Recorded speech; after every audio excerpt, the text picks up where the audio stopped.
Kabine Isaac Akaremera nkaba magarariye abanyeshuri ba University of Kigali ahangaha. Murakoze kubw'umwanya mu mpaye nanjye kugira ngo mbashimire. I just want to thank you very much. Thank you, Your Excellency. Warakoze kutaba nka Mose. Mose ngo yayoboye Abisirayeli bakura muri Egypt.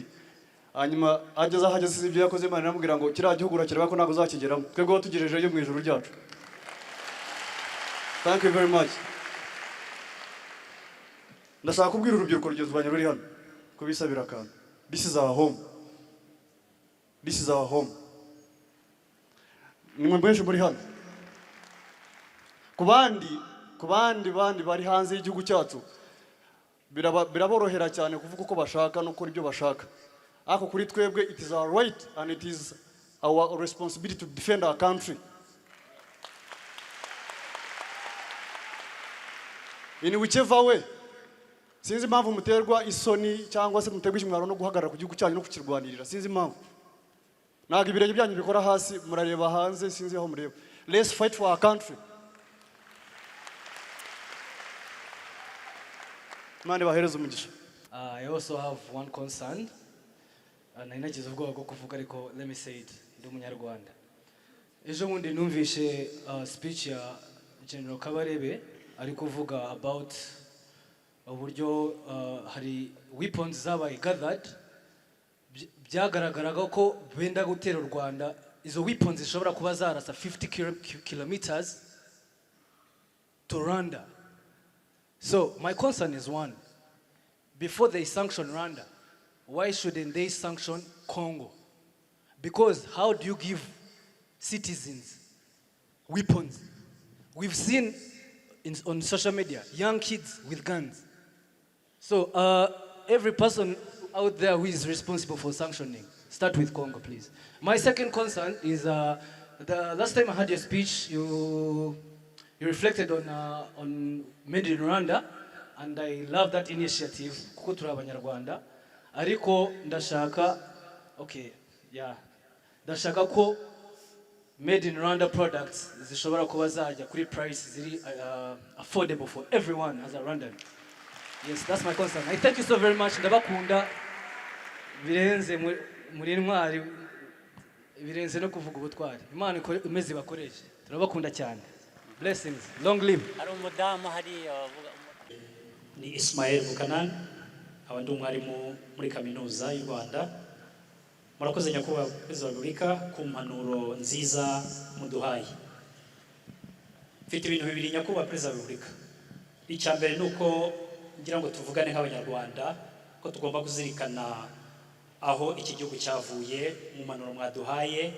Bigaragara neza ko bitari byoroshye, ariko nk'abanyarwanda tugomba kubifata nk'umusingi kuko byatugejeje ku bumwe n'umutekano dufite muri iki gihugu. Ibyo turabashimira nyakubahwa Perezida wa Repubulika.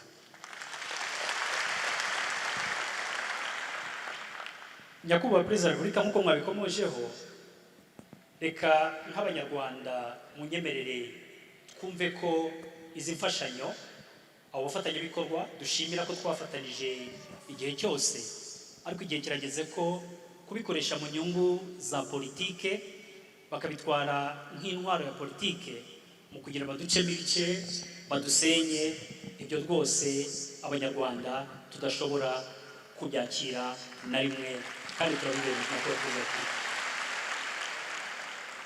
Ndangiriza kuri iki nyakubahwa Perezida wa Repubulika nsaba urubyiruko ruri hano ndetse n'abanyarwanda muri rusange, ni ukuri tugomba kumenya ko ubumwe, umutekano w'abanyarwanda ni inkingi ya mwamba igomba kuduhuza.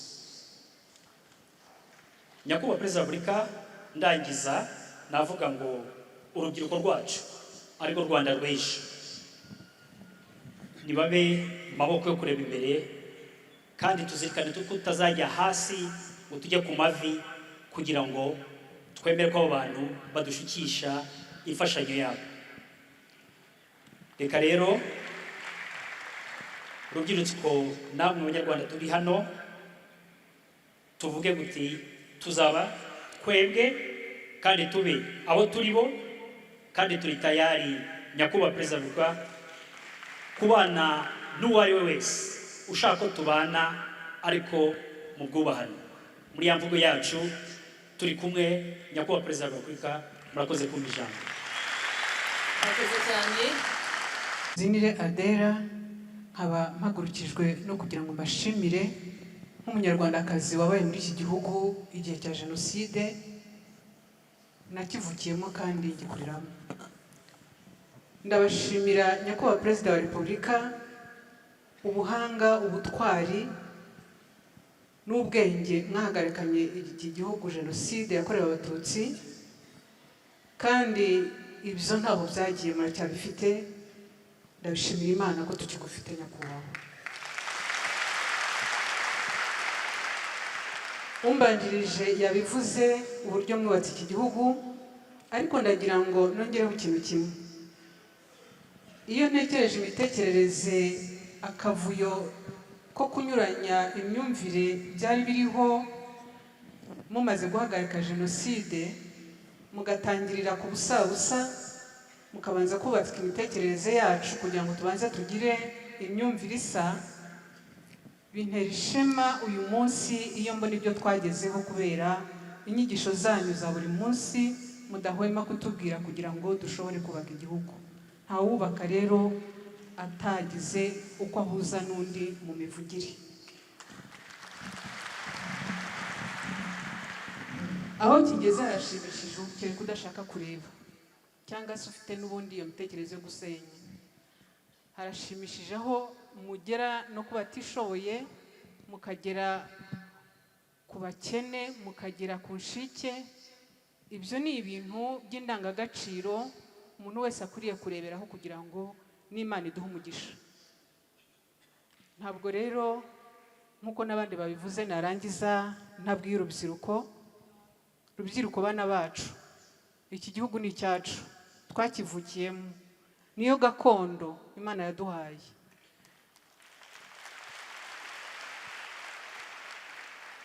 Nitutagisigasira ngo twumvire uwo Imana yaduhaye ngo atuyobore, Imana izatubaza izo nshingano.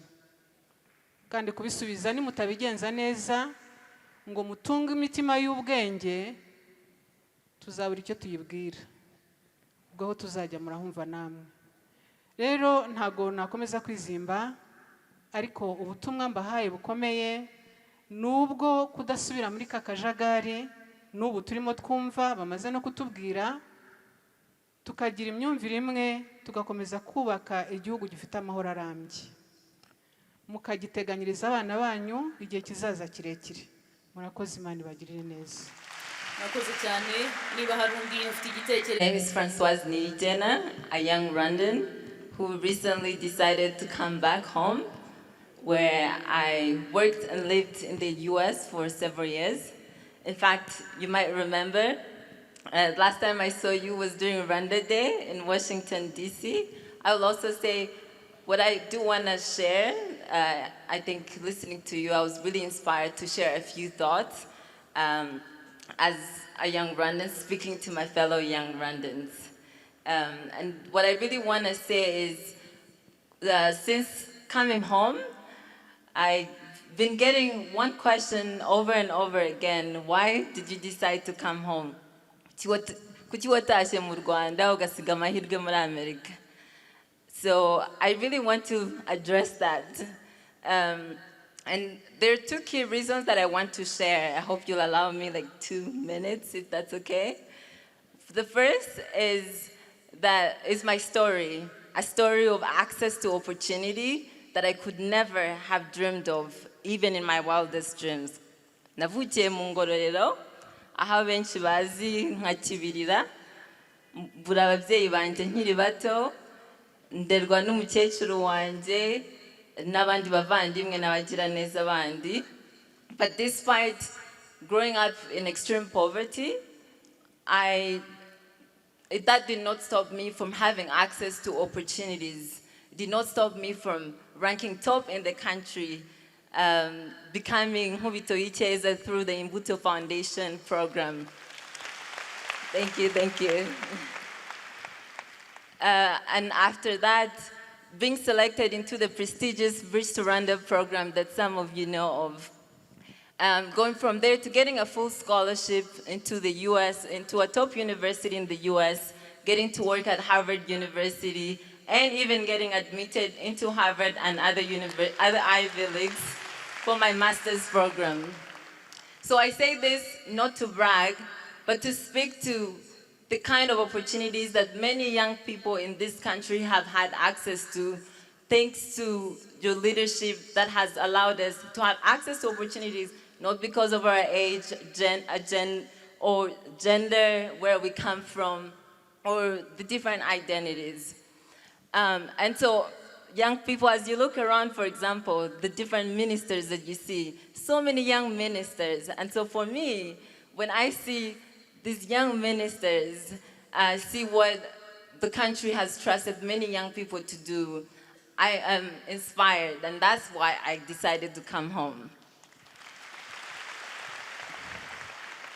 Thank you. Now, the second reason that I walk through very quickly is our visionary leadership. Many of you know Vision 2020, Vision 2020.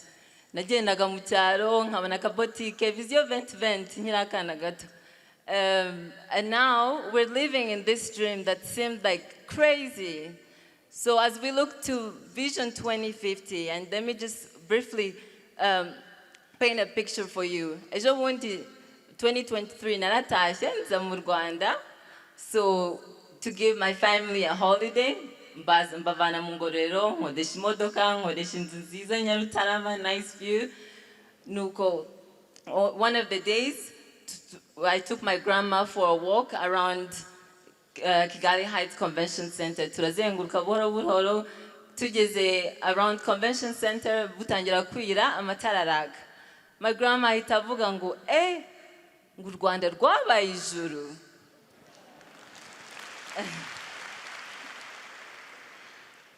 And so for me, that struck me because that's how far we've come. That's how far we've come with the leadership that has built a country that many of our parents, our grandparents literally call a heaven on earth.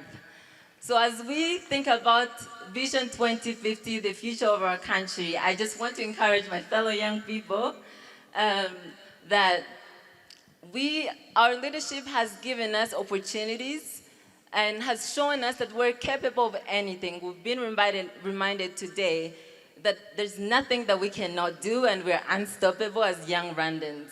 So I hope that we carry that with us today and make sure that Vision 2050 becomes the dream that we saw happen in 2020, but even better. Thank you.